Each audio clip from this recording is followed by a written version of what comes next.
Hey guys, how's it going? I'm Lego Gun Replicas. Today we are going to be bringing a rifle from the West German side of things during the 1950s. But anyway, here we have it, the G3.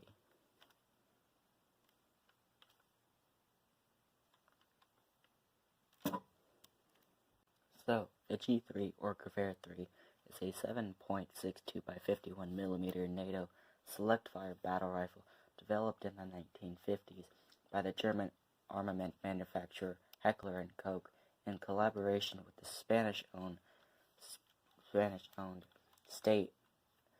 state-owned design and development agency SETME.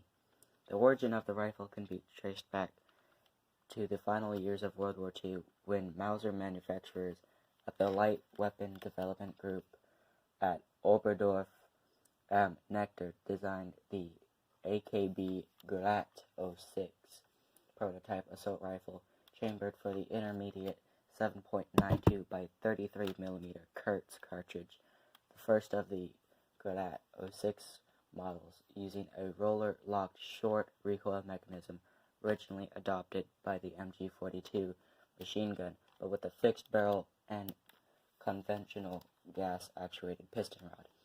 However, it was realized that with careful attention to the mechanical ratios, the gas system could be omitted. The resulting weapon, the Grat 06H, was assigned the designation STG-45M, but was not produced in any significant numbers, and the war ended before the first production rifles were completed. So with that, let's go into some of the details of this amazing rifle. So, some of the features that I've made to this model include a selector lever. There's two versions. I have the button style release, but I also have here the lever style as well. Another feature is the, of course, famous H&K slap, but unfortunately it partially works, and it's mostly because of all the friction within the internals of this rifle. So, as we can see here, we can pull it back, flip it up, and there it also exposes the rubber band significantly. And we can also see here part of the bolt I made. I wish I made it a little bit bigger, but I'm afraid that more friction would have been added during that. So, and also with the limited space I had within the gun already, I'm not sure if that would even been feasible. But the HK slap is sort of manageable. I mean, it only goes by 4 studs, so at least I have something. We also have the famous H&K iron sights, as shown here, and a stock for the rifle. But the stock can be taken off. Now, while the stock, it's pretty hard to take it off, it can be done. And also here we can see the Picatinny rail system right here, which we'll be adding some attachments to later. But to our first attachment, let's show that right now. So the first attachment we have here is a magazine holder. Basically what I've done here is I have 2 magazines being held in here by this rack almost. The rack is fairly simple, as well as it's just this little kind of weird design I have here. And there is a lot of tape just to hold the magazines in there. And it does fit within the G3 as well. So,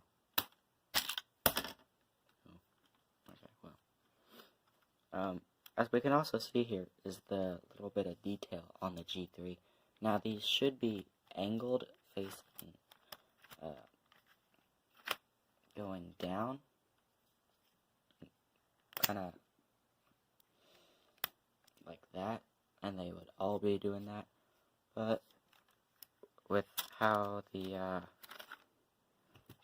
actually inserted into the G3, it's okay for what it is. One thing I'm not so fairly pleased about on this rifle, though, is the pistol grip. As we can see here, it is completely made out of bricks.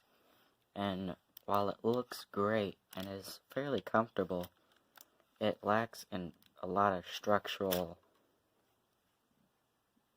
yeah. So, I really like how it stands out on the rifle, but again, it really lacks the structural support it needs to hold this amazing rifle, which really just takes it away from the awesomeness of the G3. And the selector level is kind of a just thing I threw on there. It kind of works. So up we have full auto, down is safe, and the middle is semi-auto. Also, we can see the pins right here, and this amazing looking, it's like, I don't know what you'd call it, but it looks great. So, once you actually get the stock off, which is horrendous in itself to try and get it off, we can now attach the collapsible stock, which looks fairly similar to an MP5, or an MP5. And to do this, you put it in, move the lever that way, and put it on. It looks fairly cool actually, and reduces the length of the rifle considerably. Here's the stock to scale, or if it was in place. And you can take it out. And there we go. Here's the first spot. And the stock does kind of curve. It doesn't just go straight down. It does kind of like curve a little bit. But I think it's alright with that. And then here's the second spot. It looks fairly cool. And I have two more attachments here that make it really look cool. And surprisingly, here's the first one. Yeah, no, this is it. So what we do here is we just simply insert this to the bottom of the magazine, and now we can see that it has been reduced from 8 studs to 4. And why is that? Well, that's because we have this little 9mm magazine. And what we can do is just insert it, and now we've basically created a rifled MP5. And it looks fairly great, and it's fairly solid too.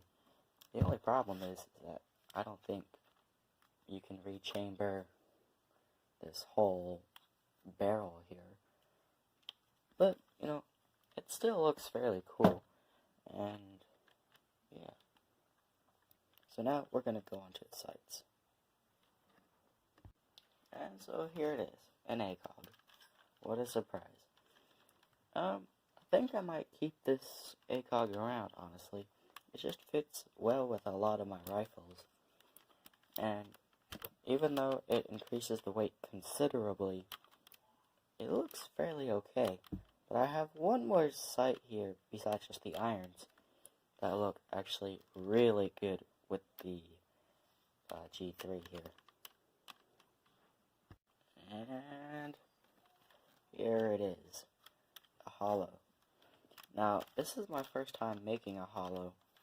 I think it looks really good with the rifle. And when aiming it down, you know, I've got a pin in there for when I do find one. But I don't have any clear 1x1 cylindrical pieces. I know I have 1x1 flat red tile pieces or whatever they are. But I can't find a clear cylinder one. But when I do, you can almost guarantee that it's going to go right there. So for looking down the sights for now, it's just fairly clear and straightforward. But here we go into the shooting portion.